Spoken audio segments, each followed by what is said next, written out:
All right, team, we're going to get this party started. Welcome.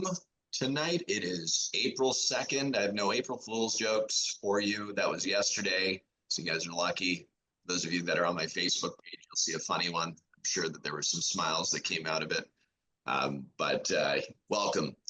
April 2nd, 2025. Welcome to the AK Roundtable. It is 7 p.m. We're going to get things kicked off. Few housekeeping items that we're going to cover off before we jump in, team. Down at the very bottom, you have the reactions button. Feel free to put your thumb up, raise your hand, whatever emojis you want to throw out. Thank you, Mr. Matthias. Appreciate it. And of course, right next to that, you've got your chat. Not sure on mobile if it's the same thing, but you've got chat down at the very bottom, team. Feel free to chat with each other. You can select on the drop-down menu who you want to chat with independently, or if you'd like to just send a message out to the whole group. We do have our team on tonight. Thank you, team, for being on. We've got AK team members, we've got coaches that are going to be hopping on, so feel free to drop anything in that chat that you'd like answered. It's good to see you, Mr. Chad Keeping. It's good to see you, buddy. Good to see you back on it. It has been a while, but we got this season coming up. We're going to make the most out of it. We know it. Cool. The other housekeeping item, team, you'll see at the bottom of my screen, it says Asphalt Kingdom at the bottom of my window. If you guys don't mind, just click the three dots or go to your name and just click rename.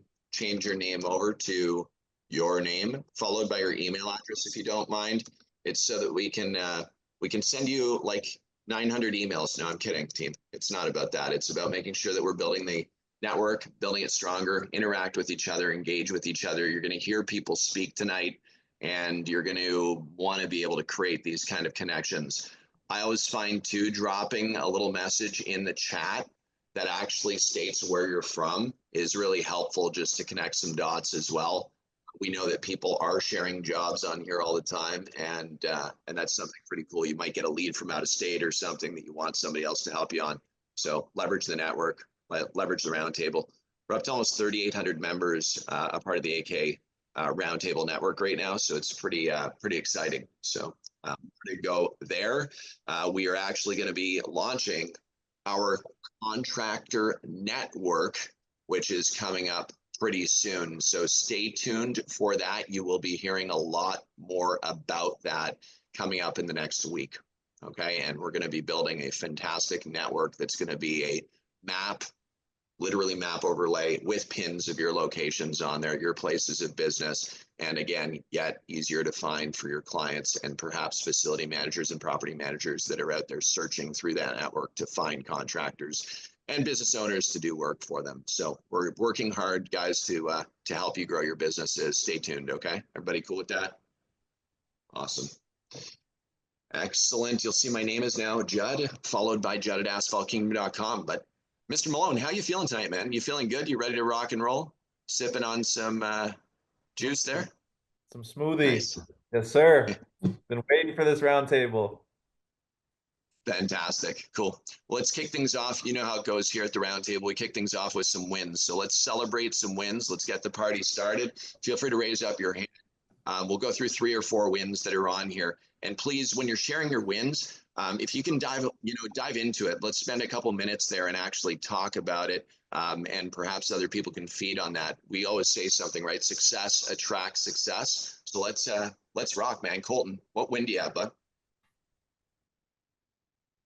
Got my first deposit today on a job that Anthony actually hooked me up with, a guy that I think he said it was his brother-in-law that I subbed part of it out to. But I got my first deposit today. Is that Anthony from A+? Yep. Yes, it is. Boom. I don't know if Anthony's on. I don't see him on right now, but he will be on. He's been an AK Roundtable member for ages, and such a great guy too. Congratulations, Colton. I know you were working hard on getting some deals into your pipeline, and that hard work is paying off, I'm assuming. Is that pipeline filling up nicely for you here as we're going into the season?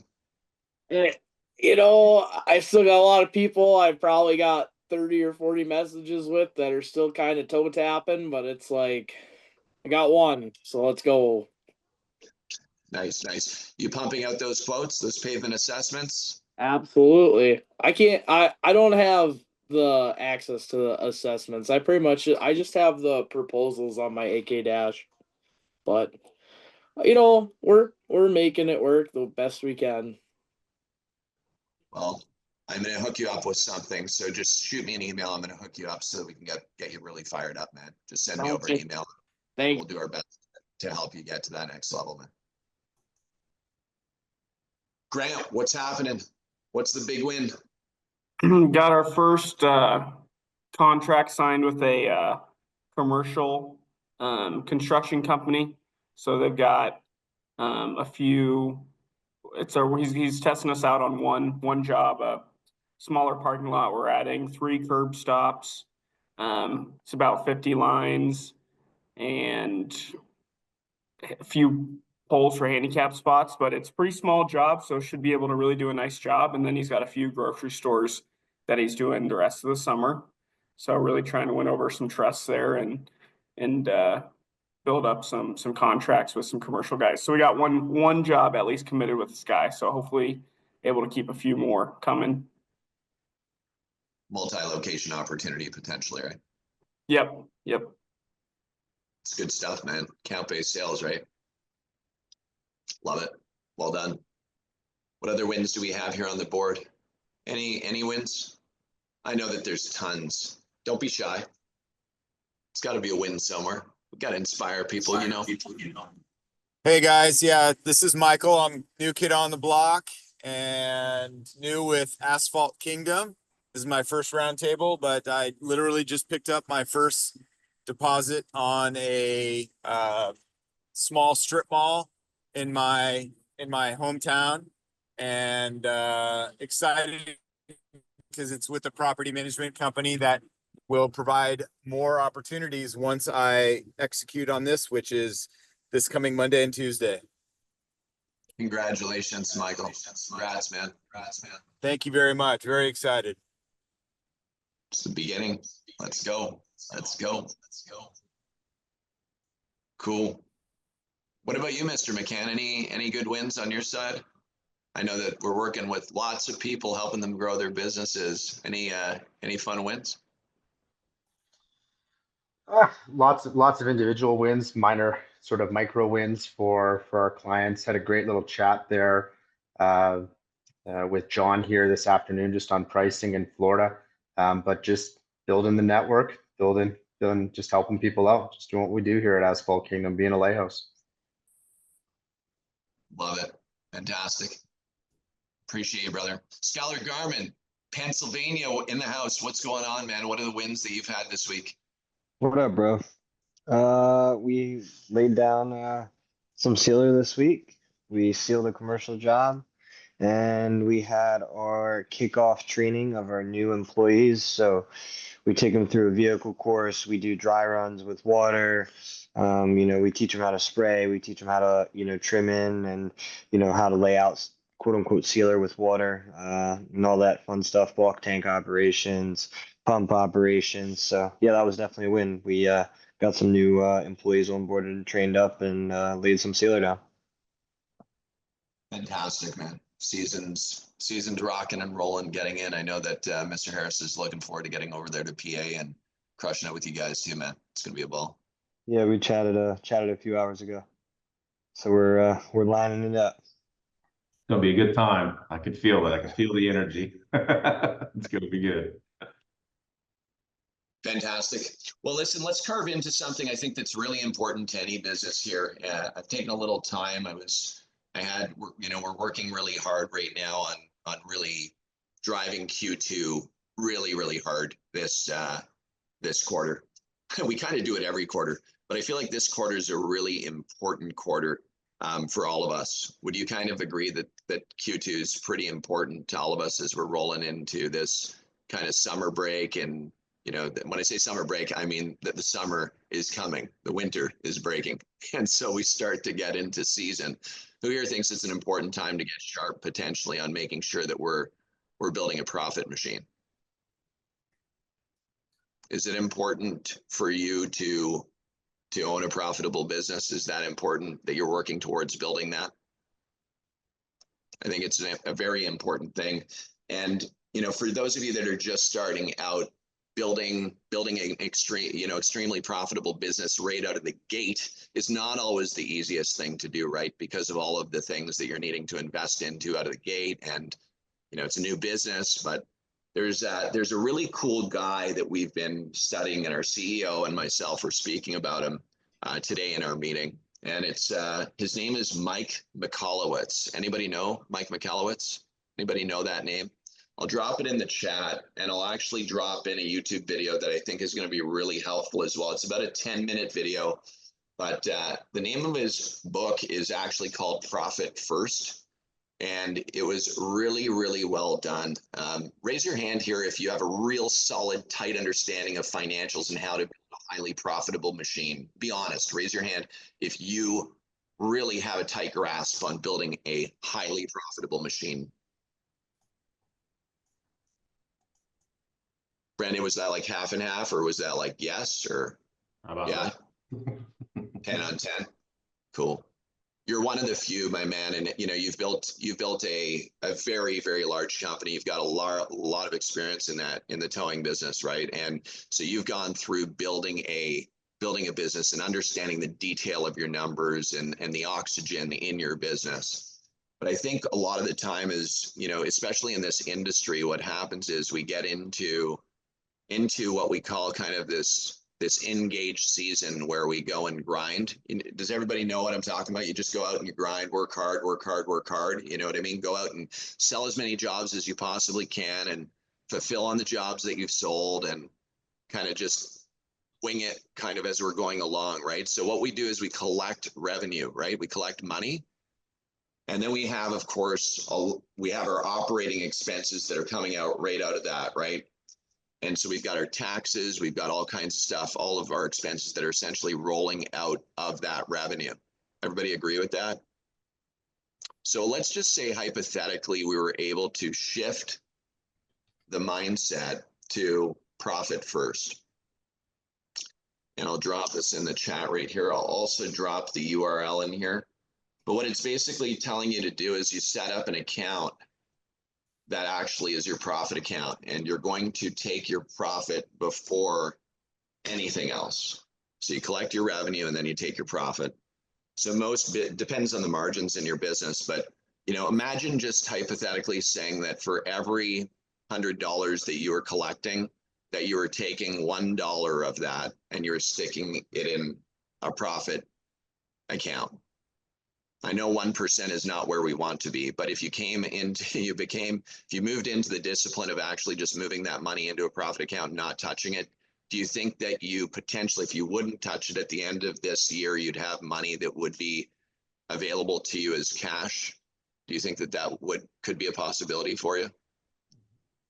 See, a lot of us don't do that, right? We're constantly hunting revenue, and then we're constantly paying our bills, and then we're trying to pay our bills, and we're pulling cash out of our pocket. We're pulling money out of the bank to go to restaurants and vacations and doing different stuff. And at the end of it, we sit at the end of our season and we go, holy shit, man, there's payables that I've got here. And I don't really have enough money to even pay it. And it happens time and time again in this industry, in the service-based business world, because people don't understand their numbers. And so if you're actually doing this in a profit first scenario, maybe there's a possibility that you actually would have cash at the end of the season. Who here, raise your hand if you've gone through a season in our industry, gone through a season, and along comes winter, and then by the time February hits, we're financially struggling because we've run out of cash from that first season, right? And it's because the envelope wasn't filled with the profit first. So I want to open this up to just kind of an open dialogue and conversation, because I know it's a massively painful one in our industry, and just a lot of us don't know how to really manage our financials properly to be able to build a profit machine for your business. Remember, if your business is not profitable, it's not sellable, but even more so, you're not able to do the things that you'd love to do in your life, right? Freedom. Who here wants to go on vacations with your families? Yeah. Who here wants to have your bills paid and not be worrying about a repo or a debt collector, I don't want that either, man. So let's open this up to conversation. I mean, Brandon, for your business, your towing business, you know, you've been able to build a profitable business, you know, and so what would be your feedback kind of around a potential profit first kind of a model? Have you ever thought about that? You're muted, brother. So I can tell you, first off, I mean, I've been in business 18 years as of yesterday. It was my 18th year since I opened my company. And for the first, I'd say 10, 12 years, it was difficult. Like it was a lot of up and downs. And I don't think I was able to really start seeing the true success and the true profit margins I wanted to see until, you know, after year 12. So struggled for a long time, and it just took that many years. It was difficult to compete in a saturated market where we're at, and it just took that many years to finally penetrate, become the leader in our industry, and kind of control the market a little bit more, and prove our worth, you know, and get customers that wanted to pay what we wanted to charge. But it took a long time, a lot of blood, sweat, and tears for sure. So I think for the first couple of years, it was 100% focused on you know, expenses first, and you know, just trying to make it, because it was my only job at the time. So I was paying most of the bills. So nowadays, yeah, I mean, you know, things are quite different, and you know, we have strategic plans in place and budgets set up yearly for what our divisions do. And you know, it took a long time to establish our KPIs in our company. The one thing I'm interested about with this type of industry is, you know, in my industry, we have 5 or 6, I think we have 6 divisions, 6 different divisions that we call within our towing company. And we have a lot of cross-divisional expenses that makes our KPIs very difficult to establish. But, you know, is everybody doing KPIs and keeping them to a budget, and, you know, budgeting your profitability based on your previous performance, and then you kind of it kind of just writes itself from there. You know, you just got to stay ahead of the curve and deliver on service. You know, I started my business solely based on the fact of providing a good service and treating customers the way I want to be treated, and it's paid off. It took a long time, but it paid off. So, you know, I'm hoping that we can kind of rinse and repeat in this industry, because I feel like in our local area it's severely oversaturated. But is it saturated with high performing companies? There's a couple, but that's how it was in the towing business. There was a couple, and now we're probably the second largest towing company in Columbus. So it'll take time, but, you know, like everything, nothing comes easy. So Thank you. Appreciate the insights, man. And congratulations on staying disciplined and working through those times where I'm sure, you know, you get into that and it's like, maybe I should throw in the towel, and then you break through the vibrations and you grow. And so you've put in your time. Congrats. Skylar, you had posted a comment here in the group. So profit first, Skylar, you want to talk about that a little bit?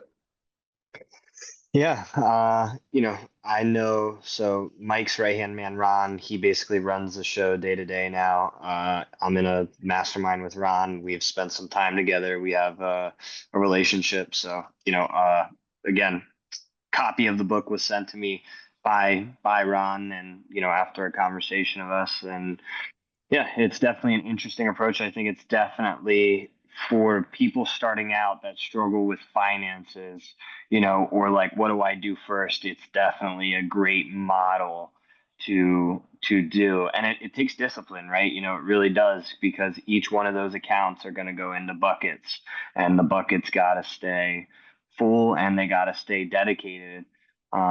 So, you know, it really takes the discipline not to mix buckets, not to say, well, there's dollars in this bucket and I can shift it to that bucket, right? Like, the whole principle is your whole basically accounting, your budget is ran off of sub accounts of your main bank account. So when money comes in, they get, you know, segregated into all these sub accounts underneath of it for marketing, for profit, for, you know, everything that it takes to run your business. And his analogy to me was like, think about your grandma. He was like, your grandma, say she had $1 to go to the grocery store, and Thursday the toothpaste is running out, and she's going to try her damnedest to get that last drop of toothpaste out. She might put a little water in there and shake it up, but guess what? She's going to make it work. And that was the whole principle behind, profit first. And that's what he said that, majority of people need to get back to. They have a chain of accountants, and one thing which is interesting, even in their parallel, is typically profit first accountants actually trade at a higher multiple because of the system. They're doing some acquisition stuff in profit first alone. Yeah, it's an interesting concept. Yeah, it's super interesting. And the toothpaste analogy was really, really good. It's like, okay, well, are we, if let's just say hypothetically, let's just move into a spot where imagine that you are collecting money, you pull the profit out, you put the profit into another account, and then you are needing to pay your operating expenses, right? So if you are doing that, don't you think that maybe we're going to constantly be looking at things that we can lever quickly to make sure that we're always getting profit? Do you follow what I mean? Like your COGS, your cost of goods are a really important thing in our business, right? Your seal coat, your crack sealer, anything that you're putting down is a really important line item. And so your COGS are a really important thing. What's another really important thing? Anybody have any ideas of what another very important thing on your P&L is for our industry?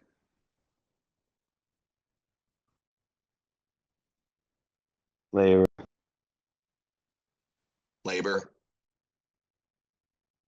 COGS and labor are the two biggest, right? So if we're taking our profit and then we see that we've got our operational expenses that we've got to be moving on, what we're going to find is we're going to activate the light bulb a lot quicker because we've taken our money and now we got to pay people, right? We've got to pay our vendors, we've got to pay our laborers, we've got to make sure that we're doing all of that. And so the profit pool that you're pulling out of your business should activate more negotiations. It should activate more of that thought versus just, I'm going to collect revenue, I'm going to pay my expenses, and then hopefully there's some left at the end of the line, right? Raise your hand if you've ever gone home with a pocket full of money after a hard day work and you have used that money to go and enjoy a dinner or do something that's providing you with the feeling of freedom. And who here realizes that you are using not your money, someone else's money? We don't really think about it all that often that way, but we have to get into that pattern that it's not your money until the contract's complete. Do you follow what I mean? So I'm not telling you to take that profit and go spend it. I'm telling you to take that profit and just store it. Cool. All right, so that's dropped in the chat. I strongly urge you guys spend a little bit of time going through that video and just educating yourself in that area. The goal here is to expand our peripheral vision and introduce ideas that can make things healthier for you and your business. Pleasant good evening, Rika. How are you? You've got your hand up. You're muted.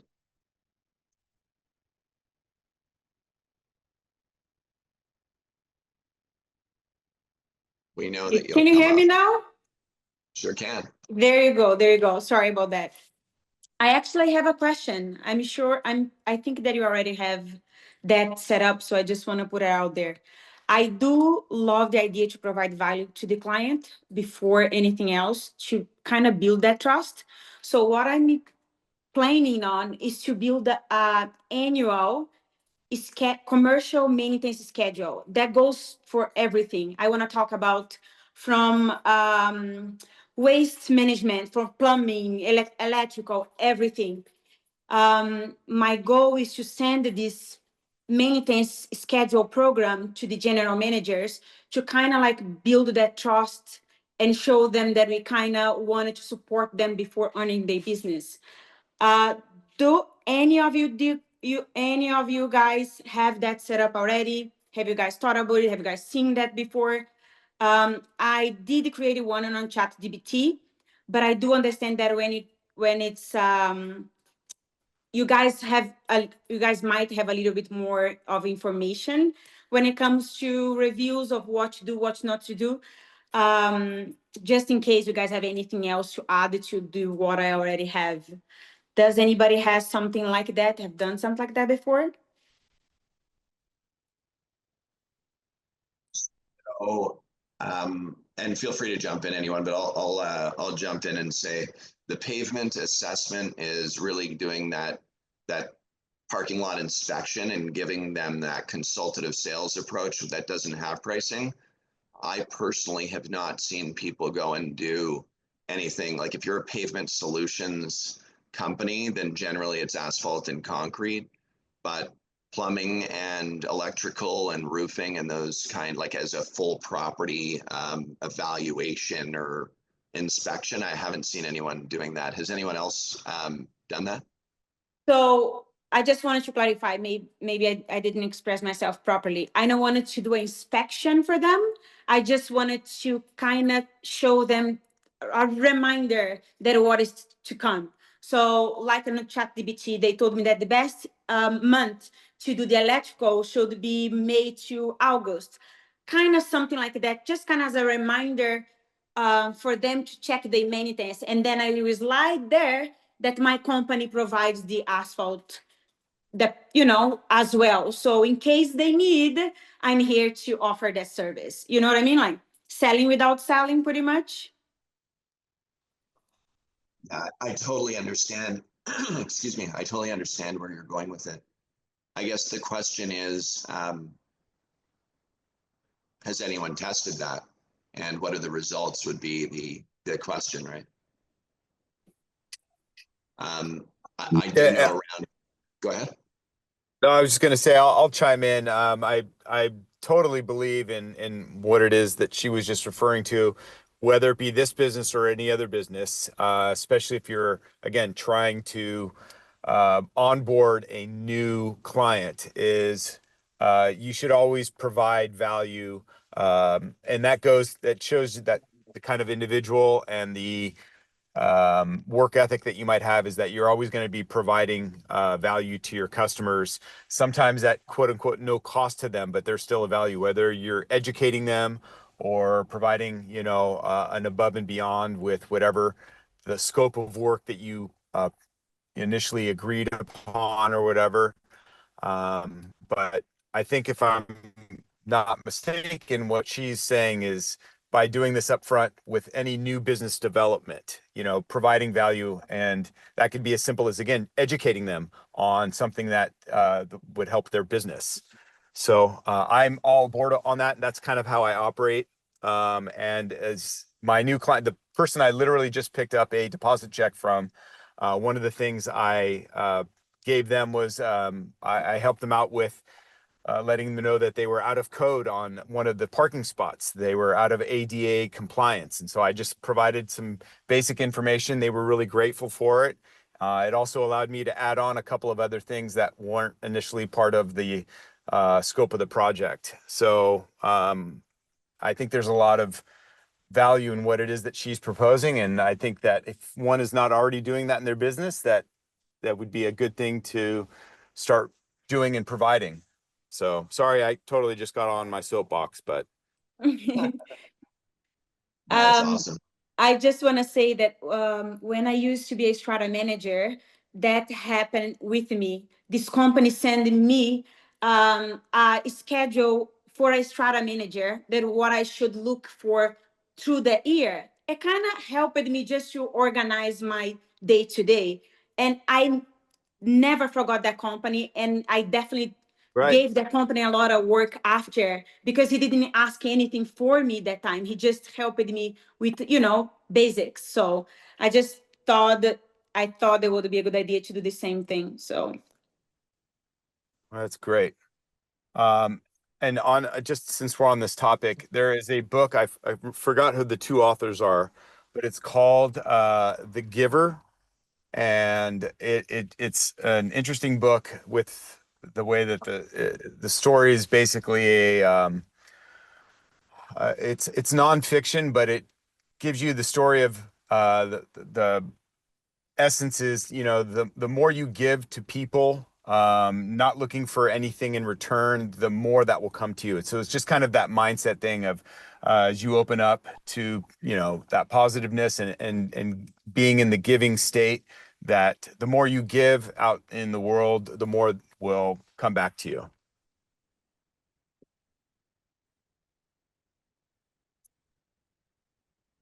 Quantum mechanics. Yes, there you go. What do they call that? The ripple effect or law of attraction. And yeah, it's awesome stuff, man. It's pretty awesome how Absolutely. that all works. It's awesome how that all works. I also think that it's really, really important that we ask open-ended questions to the people that we're speaking with and let them tell us exactly what it is that they're looking for, what their pain points are. Because when they start talking about the pain and the problems that they're having and the challenges that they have, then they're the ones that have said it out of their mouth, and you can start to craft something that's custom tailored for them that actually gives them the solutions.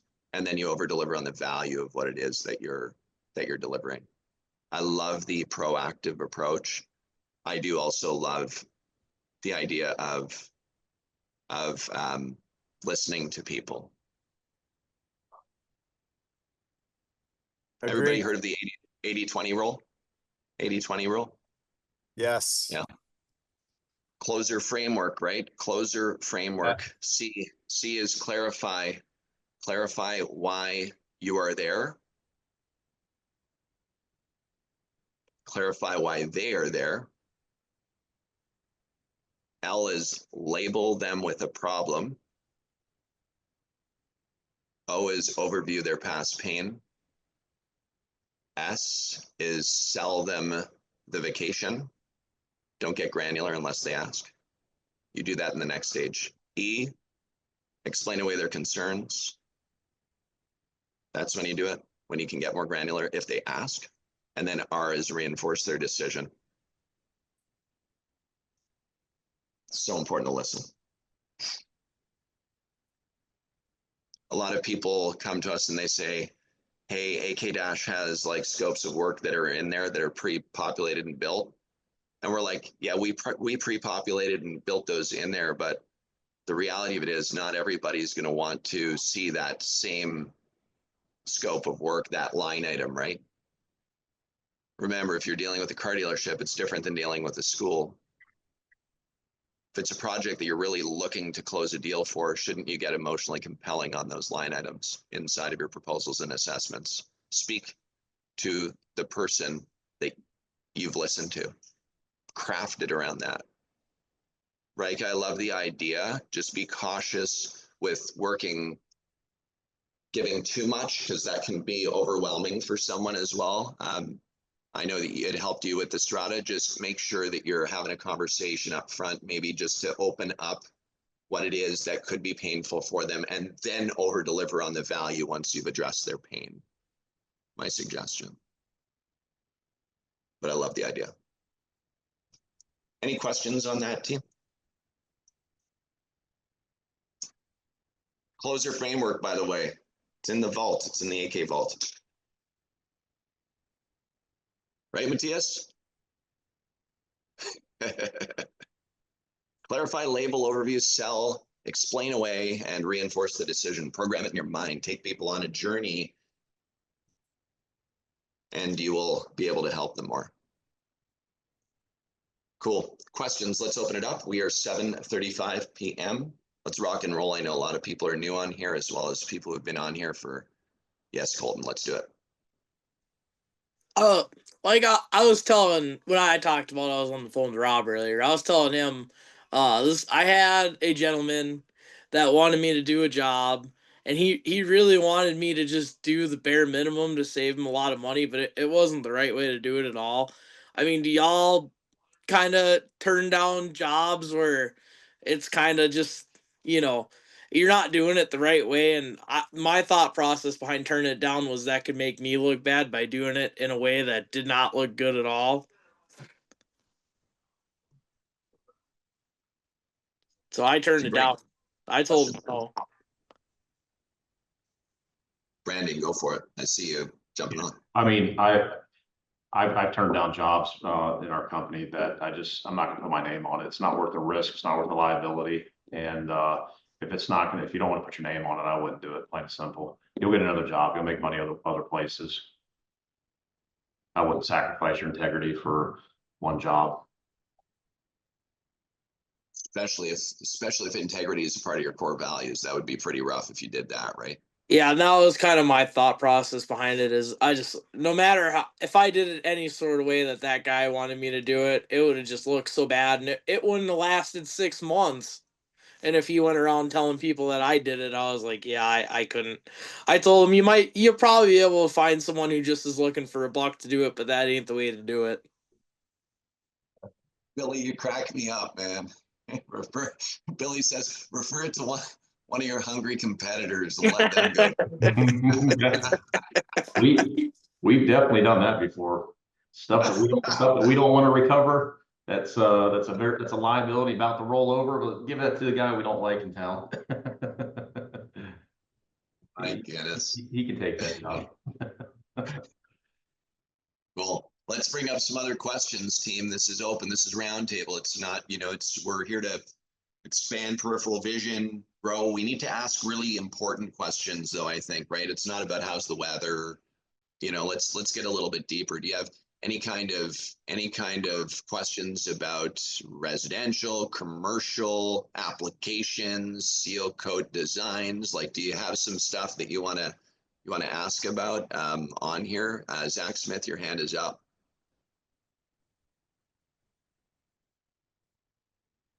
Click that mute button. There we go.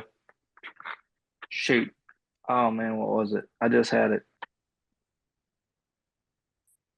What happens when you go out and do all that striping, brother? Dang it, what was it? Seal coat, residential, commercial, seal coat, mixed design, scaling your business to the next level, marketing strategies, sales strategies. So I can't remember what my question was, but I will say that's been a thorn in our side right now is scaling. Is we're taking on the bigger jobs, but just getting everyone up and running to be able to accommodate and handle that as efficient has been a little bit of a whirlwind. Why? I think because I would say mostly because it's unknown territory. What's the bottleneck?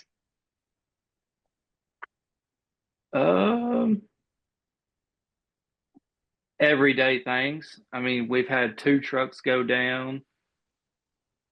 The first lot we did was the dirtiest lot I've ever been on.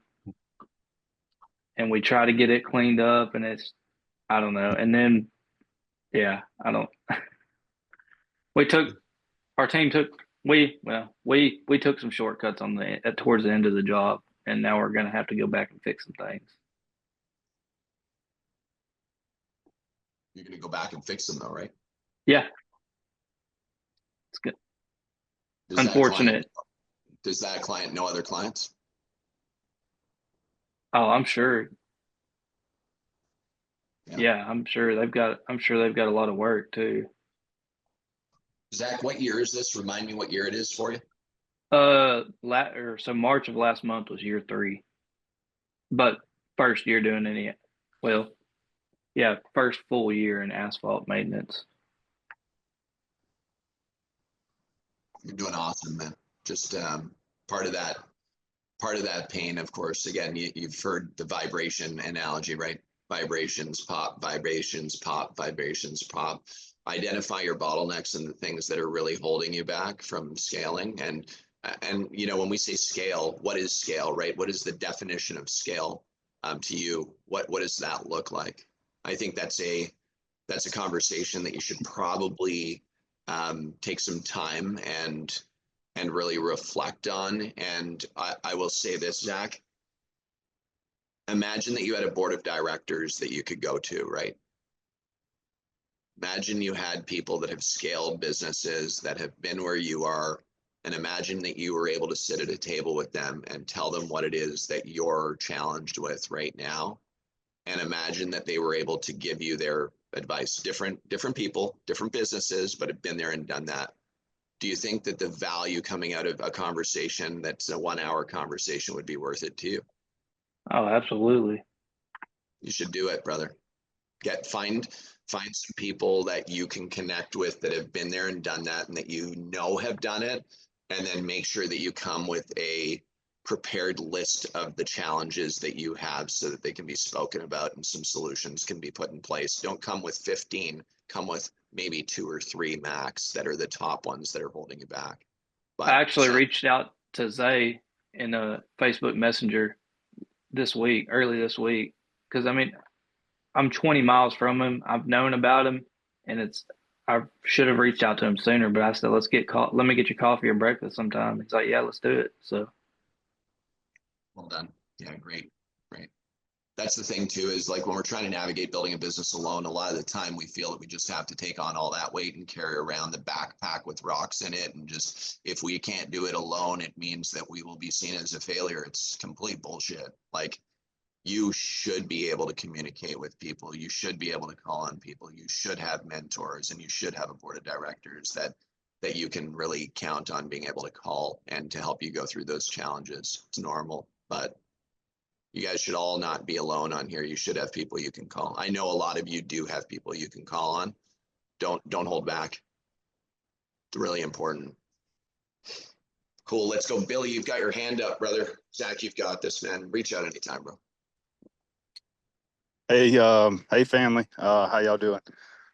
So it's a pretty good week. It's gonna be a long week this week. I'm staying up here at the track where I'm gonna be striping the track and finishing up Rockingham Speedway this week. And I got both stripers. I got a Greco 200 DC and the wonderful Titan 3500 that's been kicking me here lately. But I want to shout out Express Repair. They repaired it, intake manifold. Right now it holds pressure for about 15 seconds and then it loses. Thankfully, got a second machine, and it just creates a color change. But you got to be ready for situations like that in downtime, especially with weather, and plan ahead with extra parts, having parts on hand so you don't have to wait for a rep, your Sherwin-Williams rep or whoever your reps are that you're getting your Titan parts or Greco parts from. Always have repair kits on hand. But I'll show y'all what I'm working on. Let's see. Boom. So we got short wall numbers, working on pin lane, got the tall wall numbers, and we did. Where are you right now? Rockingham Speedway. So dude, that's awesome. Love that you're on the round table right now. This is so cool. Just a tip. If y'all are going to be doing a lot of number stenciling, spend the extra money and get 0 through 99. You can, if you're having to use the single digit stencils, you don't get overspray. And just if you're going to be doing a lot of striping, it pays for itself. But yeah, I'll show you what we got. All this has got to get gone back over, but I pretty much laid out to get that so clear. I laid shingles out the whole way around pit road, and it's that attention to detail that sometimes you don't be on your knees maybe for 2 days, and maybe a job like this that you make more money on the pressure washing job that you did in 1 weekend than on a job this size, but because of unforeseen costs. But what a job like this will show you is troubleshooting, how to build stencils. Like I bought some lumber, and to get these perfectly square, I basically made a stencil so I can spray this 18-inch one time, and then just come in with a single 6-inch white stripe without having to set my guns up on my machine for a 3-gun setup. I can just use a 1-gun setup and not have to worry about, it's the small stuff that, like any coach's style or anybody says, like getting on a job this size, self-performing.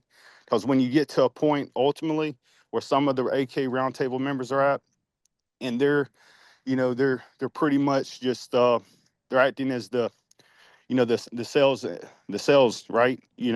They can sell jobs this size and know some of the shortcomings because they were once here putting in the long hours. So please take a minute and listen to all the coaches anytime they have some of that great wisdom they drop on the round table. It's been awesome, and it's the reason why I landed this job. Brother, nice work, man. How long are you going to be on that project for, Billy? Well, I'm gonna stay on it till it's done. That's what I told the client. So, I worked a day job. I took a week vacation, so I can knock this out. And I told them I'm not coming back until it's done. So they know. If I go through all my sick leave, I'll put my 2 weeks in. You got to be willing to. If they're not willing to let you off work, I told them, I'm not in service anymore. I could tell them to hold the door on the way out, so to speak. So I'm stoked for you, man. Congratulations, Yeah. Billy. We appreciate you. Love you, man. You're awesome, bro. Thank you. Yep. Thank you. Cool. Let's get it. Mr. Harris, you've got your hand up. Yeah, so I got a question for you guys. As we're starting this new company, one thing we're kind of struggling with is how to hire the first employees. And ideally, we're looking for an experienced foreman, somebody that, it might be a tough bill to fill, but somebody that has experience in obviously pothole patching, crack filling, seal coating, striping. I don't know if that's within your guys' organizations, if you guys have a foreman that typically comes with all those skill sets, or if you guys are seeing where you've got to hire, there's only certain people in this industry that do certain things. And, like line striping, it seems like line striping is a little bit separated from asphalt repairs and paving. And from what I'm seeing, what guys are applying is it's either got a guy that wants to run a paver, or a guy that maybe has just done seal coat, or a guy that's just done line striping. How often are you guys finding people? And, I'm not used to the seasonal business. I'm 365. So, we have employees year round, but, it's kind of nerve wracking for me to think about every year, cycling through employees. I'm sure you guys got a lot of people that come back to work for you in the season, but, are you finding guys or girls that can do everything? And if so, where are you like attracting talent? Is it Indeed? Is it social media forums, ZipRecruiter? And when you do attract them, do you got to find people that do it all, or they segment it a little bit? You want me to jump in? Anybody can jump in. I'm good with that. I'm not going to be the one to jump in on this one though, Brandon, because I want to hear everyone else. Yeah, it took me time. I had to build the culture, I had to build the vision, I had to build the opportunity to attract somebody. I moved multiple people from multiple states at this point. Guys that were supposed to be able to do everything, guys that had knowledge that didn't have the cultural fit, guys that could do it all, but didn't fit the team or didn't fit our definition of what we wanted. It took time. It really did. I had to build something worth them wanting to be there, is really my answer summed up. So I had to build the vision big enough. I had to be able to sustain a year-round salary, right? You want an A player like that. They're not going to say, "Oh yeah, man, I'm cool." It's not going to happen. Like, maybe some of the good operators where they're like, "Yeah, I want to go sit on unemployment for a couple months." Yeah, we got really good guys that, they don't mind taking a little bit of a break. But, a core guy like that you're saying, "Hey, I want to put the weight on. You need to be me in the field." They're definitely going to want a salary year round, and that's figured into your overhead costs, right?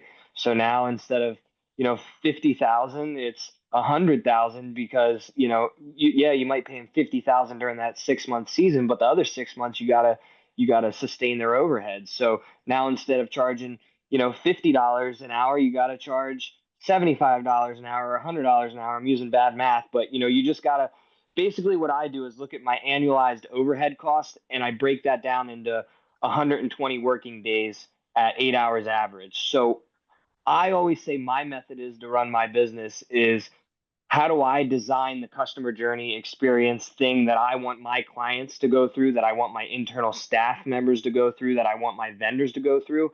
And basically, like Judd said earlier, how do I use everybody else's money to do it, right? How do I sell my jobs with enough value? And how do I deliver an exceptional, experience to the client that they're saying, hey, I'm willing to pay over market rate, or I'm willing to pay this, right? Like, we were just having this chat the other day about, like, if you want someone that's going to pick up the phone, if you want someone that's going to show up professionally, if you want someone that's going to have a warranty, if you want someone that's going to stand behind their work and do all these things, I'm the right client. If you're shopping for price, I'm not the right client.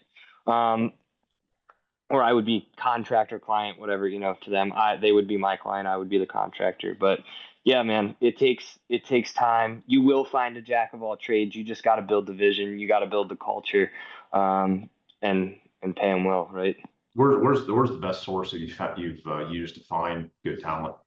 Well, I can tell you, I met my head foreman on a McDonald's parking lot through Asphalt Kingdom. Genuinely, I went to a training, and that's who runs my seal coat asphalt division, and so that was him.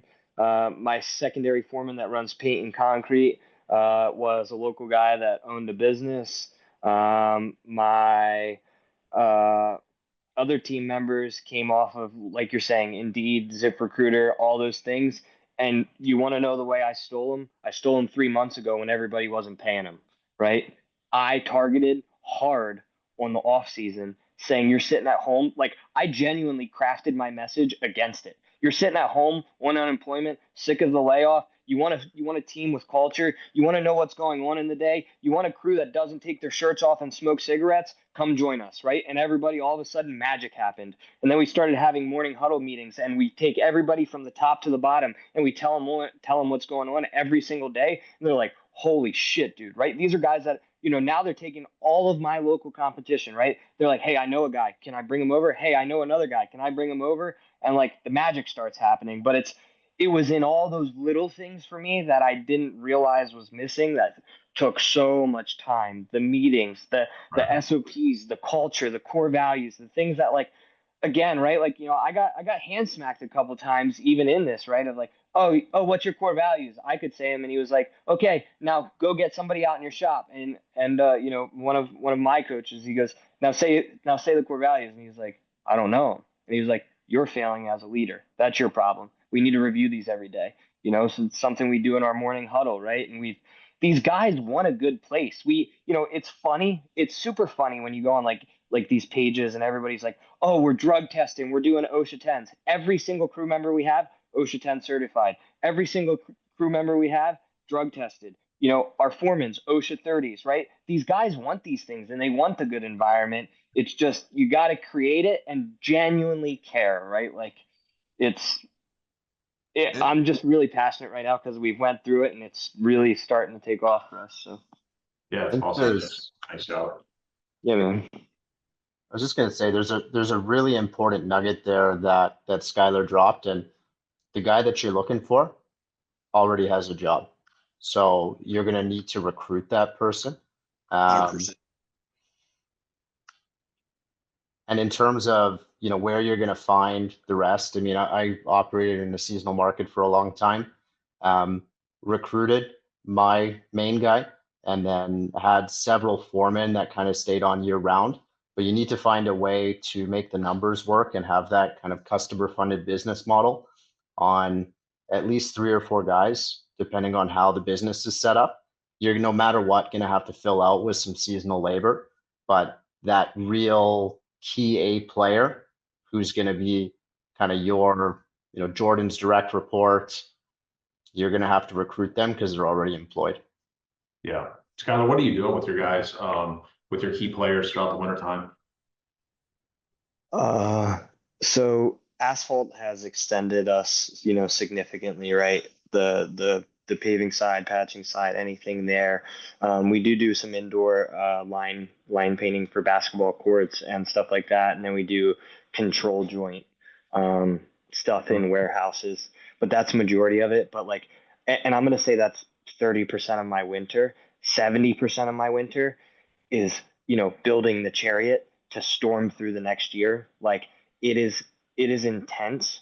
I almost think we're almost busier in the off season working sometimes than we are in season, because it just seems kind of so fluid, right? We just do our thing and things are happening. But like in the wintertime, we're like legitimately problem solving. Like if you would watch it, like I wish I had like a time lapse camera for like all year round. You would like just see the trucks go in and out basically throughout the summer. And then in the winter, right, it's like a 360 and the business is brand new, right? It's rebirthed every year. And it's like, whoa, you know, and me and Charlie have a kind of neat advantage watching this because we sit in like the second level offices up top. So we have like this overview of the shop. And like, you know, every once in a while you look out the window and I'm like, man, can you believe like what just happened in the past month, right? Like it's building systems, building processes. How do we streamline things, getting new pieces of equipment, you know, vendor negotiations, you know, truck efficiencies, like, and we, you know, kind of basically have morning huddle meetings and say, what are the big hairy problems and how do we solve them? You know, that's it. You know, Kaizen and, you know, lean construction for us this year was a really big one, where everything has a place, where everything is shadow cased. Like I should be able to see from across the shop if it's in the right place, you know. And that was specifically on all of the rigs. And now we're starting to move into our inventory in-house inside of our cage. Gotcha. Thanks, sir. So 2 takeaways there: people who are already employed, so recruit, and or already own a business in this industry. So there's a big AK Roundtable network that exists as well, Brandon. And Anybody so wants to come to Columbus, hit me up. here we go. Look, it begins. I love it. We're going to wait till our next session, but we've got this thing. Let's go now, right? We got to get them on now. But that's true, right? Like all of us are on here right now. And it's like, if you pop in where you're located into the chat again and your contact information, you may want to, you may own a business, but you may not love sales and marketing and these kind of things. You just really want to, you know, you're really good at going to do the work and you're ready to take on a real cool opportunity and challenge in growing a business with somebody who's built an 8-figure company in another industry and who knows how to run a business like a shark. And it's like, to me, that's the kind of opportunities that exist. Remember, in a room, and we've hosted a lot of live roundups and these kind of things, and we've surveyed, and we literally were like, who here loves to market? Raise your hand. And nobody raises their hand. We spoke about this the other day.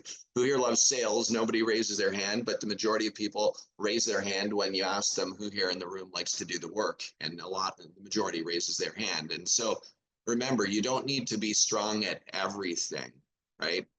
If you're really strong in an area and you're struggling in other areas and you're not wanting to hire people to go fill those voids for your own business, and you want to join another company, that's not something that should be seen as a failure. That there should be, what does the future look like for us? And what is it we're really passionate and exactly, the magic happens, right? So that's the power of the network that I think we're building here together. And of course, there's Indeed and LinkedIn and other platforms and so on. But when you have people that are passionate about the industry already and have experience in this industry, that's something that I think should be at least explored as low-hanging fruit. All right, let's go. Gabriel Williams, what's happening, my man? Come off mute there. Let's do this. Yeah, I'm new to all of this. I'm actually kind of surprised at that this is even. I was introduced to this by Billy. He's actually my neighbor, and we would me and my pops, when we would be chilling, we'd see him come home and he'd come home at like 2 o'clock in the morning. Like, what is this guy doing? That's his problem. And yeah, I talked to him, and he told me about this whole asphalt service, pavement protection service that he's doing. And I went to YouTube to look into what it was about. And I ran into Asphalt Kingdom, and I was like, oh man, this guy, this Asphalt Kingdom guy seems to know what he's talking about. Learned a few things. And then I hopped on the Zoom meeting, and I'm like, I recognize this guy from YouTube. So this is kind of a trip right now. But you mentioned 8K Vault, and I would like to figure out how I could, dip my toes into that, do a little bit of studying and research, because I essentially know nothing about how the work is done, how it's priced, how it's marketed. I mean, marketing is marketing. It's not really, you know what I'm saying? Marketing is marketing. But how it's priced, I really don't know what it's like. If the pricing is different in the north than it is to the south. And I also would like to know some word tracking as well, like exactly what to say to a customer so that it's not so transparent that, I'm fresh in the game myself.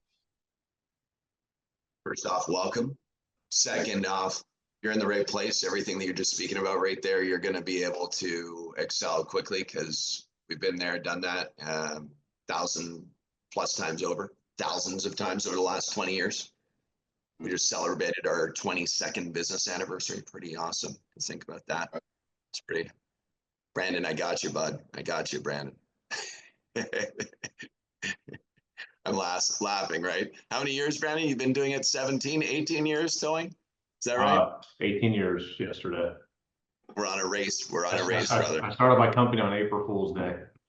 Did you really? That's awesome, dude. That's amazing. I love it. Your business is old enough to have a beer in Canada. That's what I kept saying. It's just now an adult. It's time to set it free.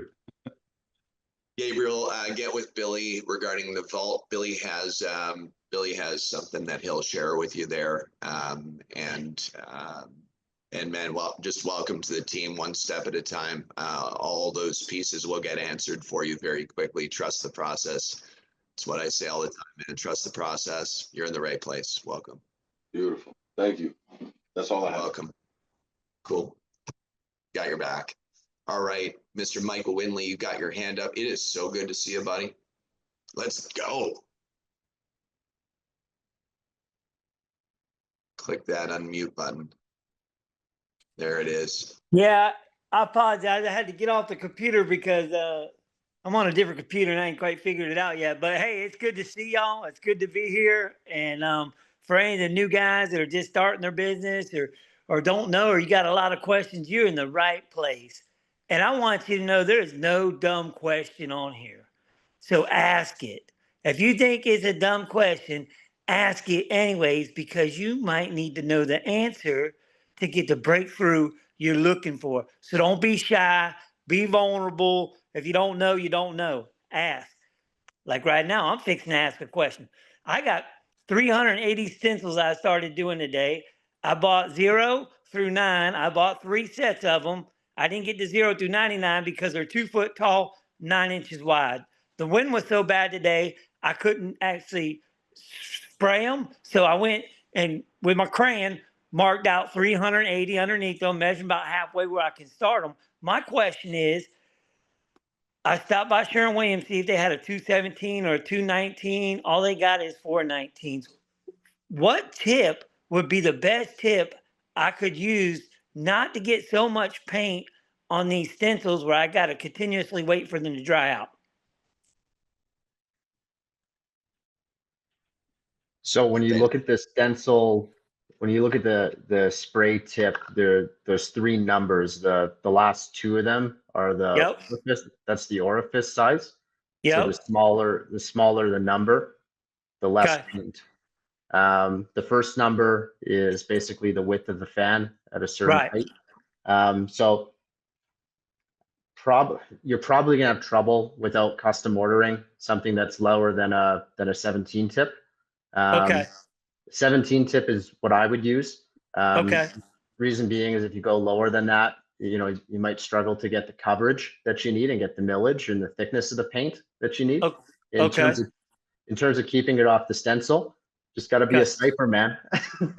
Yeah. So my next question is when I turn, like when I'm striping, you know, I got the machine all set up. I done figured out how to dial in the pressure and everything. But when I'm shooting stencils, I turn the pressure down a lot so it don't, you know, blow out so hard. Is that improper or is that okay to shoot them like that? It's fine. You just got to be careful that you don't go too low on pressure, because then you don't have enough pressure for the machine to basically too low of pressure. You might get hourglassing, which is just like inconsistent pressure. Yeah. So you don't want to go too low, but what are you using? Are you using a Graco 39, Well, 34, a Titan? I got a Titan 3500, but I'm still using the 850. I got broke in on that thing. And hey, listen, when I tell y'all, I know a lot of people beat up on the 850, but I did 600 stalls the other day with it. I've done 800 stalls in a weekend with it. I mean, and the guy I work with a lot that subs me out a lot, he's been using an 850 for 15 years. He won't let me use no other machine on the job but an 850. Because if anything ever happens out there, he knows we can fix it with the Love 850. it. It's Love a it. good point that Billy has actually on here. Billy just said, please, plus look at the paint spec. Some orifice size is not compatible with certain paints. Billy, do you want to jump in here? Have you had this problem as well, man? I'm shooting latex. Yeah, I'll Yeah, tell Billy. you. Man, I spent so much money on tips. I've experimented probably cross using Graco tips on Titans and Titan tips on Gracos. And this is what worked for me. A 319 on a Graco if I'm going to be running a 4-inch line or 6-inch line. On a Titan, I keep it a 419 and just vary my gun height. You know, you can pre-mark where you're on your gun, the post, where a Yep. 4-inch line to be, and then where a 6-inch line to be, and just get efficient with that because, like Promar, I probably used a couple hundred gallons of Promar on this job, and it's a solvent-borne Sherman-Williams paint, but it says on the paint specs it recommends like the oversized. So basically, I have to stick with the 319 for the Graco, and I'm also using it on the Titan, but it's a Graco tip.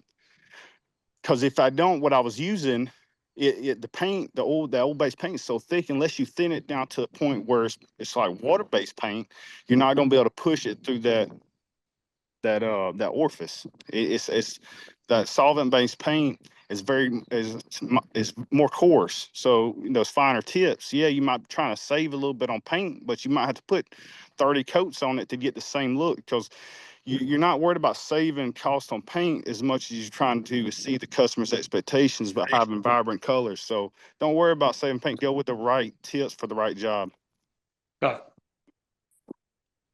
Yeah, I'm trying not to put, like with the 419, I get, you know, as close as I can, but with the pressure up, it kind of wants to blow the stencil, and then it just puts so much on the stencil. After a few stencils, you know, you got to let them dry off. That's why I bought like 3 sets of them.